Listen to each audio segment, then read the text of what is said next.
how do you like, so these players, what you notice a lot in esports is, these players blow up extremely fast or whatever it is, and all of a sudden they demand these crazy amounts of money that orgs, especially new orgs, can't offer to pay them. How do you bridge that gap to make them understand that there is something there in your org that's other than money? I mean, obviously there's a salary, but the value, like for me personally, I've gotten offers from organizations and all they're offering is money. I don't want that. Yeah. You know what I'm saying? Like, I need someone who's gonna pump out the production or make me a better person. How do you bridge that gap between an org and a player to show them, hey, listen, we offer something other than money, like, and we're a team, like we're building this together? Yeah, that has definitely been a challenge. And like the first year, I mean, we did lose our entire roster. Like at the end of 2020, we lost Flick, Anna's hand. We were like back on square zero. We just were left with Rifla, and that's because at that time lots of orgs came in who pumped a lot of money, and we really couldn't compete with their salaries. And it wasn't really clear because we didn't have that we have today. Because right now it's actually a bit more easier because most people who are in the competitive scene do know about Become Legends, and I think we've made it very clear visually through our content what we provide to players. And I think players are able to string together the pieces and see what we bring.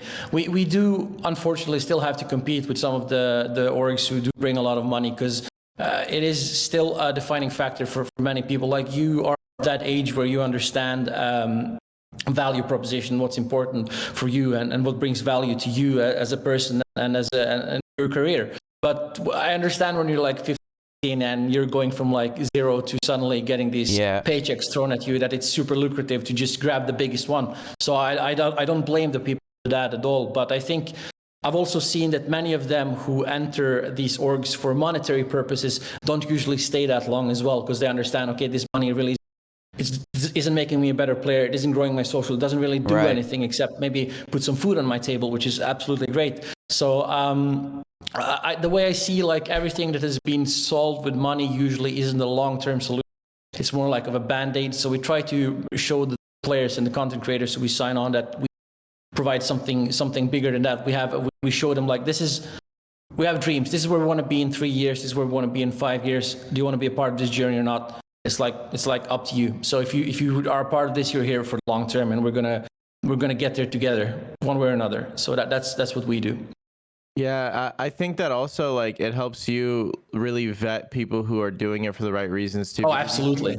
You seem like a very passionate, like I always tell people, man, if you do something for long enough and you're genuinely passionate about it, you'll refine your craft to where you'll get to a point where you'll at least make a living doing it. You know what I mean? 100%. And the thing is, like, I feel like it helps you see who's in it for the money for the short term and who really wants to improve themselves personally. You know, I think that a lot of players, they man, I gotta say, my least favorite thing that I see a player do is hop from random team to random team for money. Yeah, same, bro. Because I feel like I'm visually seeing your lack of loyalty to anyone, and you just follow where the money is. So, like, I don't think you're in it to improve. I think you're in it for the money, you know. And obviously, like, that's like semi unfair, because maybe their personal lives, like, maybe that's what they need to do. So, like, if that's your situation, omit my comment. But if it isn't and you're just doing it for the money, then, like, it helps you out in the sense that you don't want a player on your team like that, you know. Absolutely. You want people that are going to improve and understand that you guys provide an infrastructure and a lifestyle that will help them reach their goals. And some people don't see that, you know what I mean? Absolutely. And that's one of the things we've had. That, like, we have a pretty long process. Like, once we initiate contact with a player, it can take up to like 6 months before we sign them. And usually then if player, like, it's not that we put them like on the waiting bench or anything like that. It's more like sometimes it takes time to figure everything out. Like, we need to understand what we can provide to the player and what they give back to us. And we've seen that, like, that some players have lost interest very fast because their incentivization was originally money, and then they weren't in that interested. Like, we've also had big players that we've spoken with who we agreed on the salary side of things, and like, everything sounds good, but I don't want to come to boot camps. I don't want to do content. I don't want to, like, then what are we really paying you for? I mean, like, it doesn't make any sense from like a business perspective, because as I mentioned, we have to create our own value, and we cannot use you. Like if we're investing in you, we need to get something back out of it, because it's not going to be like the prize money, because the prize money splits are terrible in Fortnite. So it's not that. So I mean, we just have to. It is a vetting process, definitely. Yeah, for sure. I mean, we had I'm looking up right now because I it was Astrals.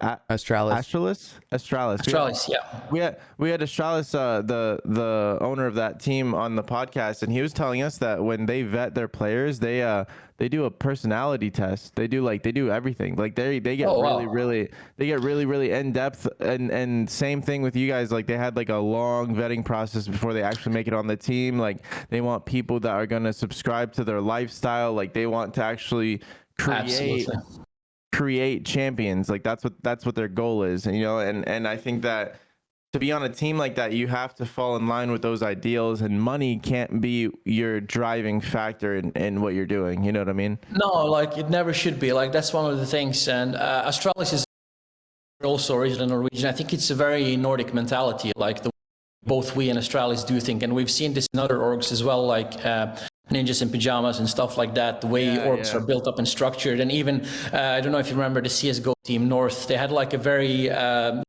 specific structure of the lifestyle of what it takes to become a champion. And I think we kind of all subscribe to the same ideals in that sense. And I just want to say that just getting Astralis into the scene is absolutely fantastic for the Fortnite scene as well, and super cool. I saw the podcast with Jacob, and it's super cool to have them on the scene. Real smart guy. Like, absolutely. Like this guy has been, I don't know if you know, but this guy's been in esports like for a long time, man. He's done so much. Like he's in the for quite a long time, and he has so much like experience, and it's fantastic. Like for me, when I see an org like that come into Fortnite, it just that almost gives me more than when Epic says you cut out. Price pool. You just cut out. Repeat that.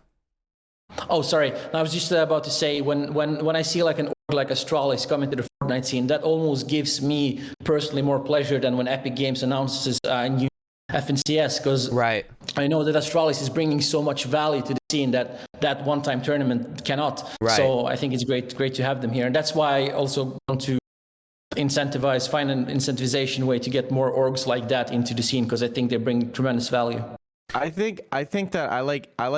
So the reason I brought them up is because you remind me, the way you talk about your team and your goals, you remind me a lot about like a lot of him and that team in general. And I think that I really enjoy when teams like you guys, like them, they come into the scene and they do well, because what's going to happen is everyone's like, dang, why is this team doing so well and they're not the team that pays people the most? Like there's teams that are going to pay their players a lot more money, but they're not going to perform as well.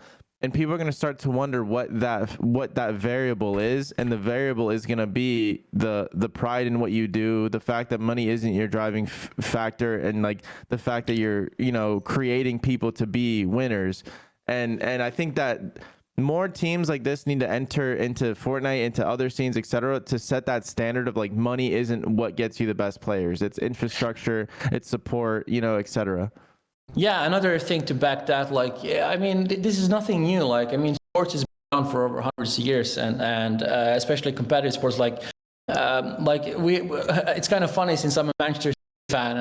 In Europe, Manchester City is seen as like an oil club, since they're owned by an Arab conglomerate. But it's also kind of a fact that money can't buy fans. So if you want to build a real fan base, you have to have the story connection with the fans in an authentic way. You have to find your angle, and usually buying doesn't really solve that. We've seen that in sports for the last 20, 30, 40 years. I mean, we've seen some success stories which have turned out, like, for example, with Messi in Barcelona and Ronaldo in Real Madrid and all these things. But then again, like, there are also people who are diehard fans of the club who's like in the 4th division for their entire life, and their kid becomes the fan. And we kind of want to subscribe to that idea where we build long-term fans, because I try to teach players one thing. A follower is not a fan. You have to differentiate those two things. So you can have 1 million followers, that is not 1 million fans.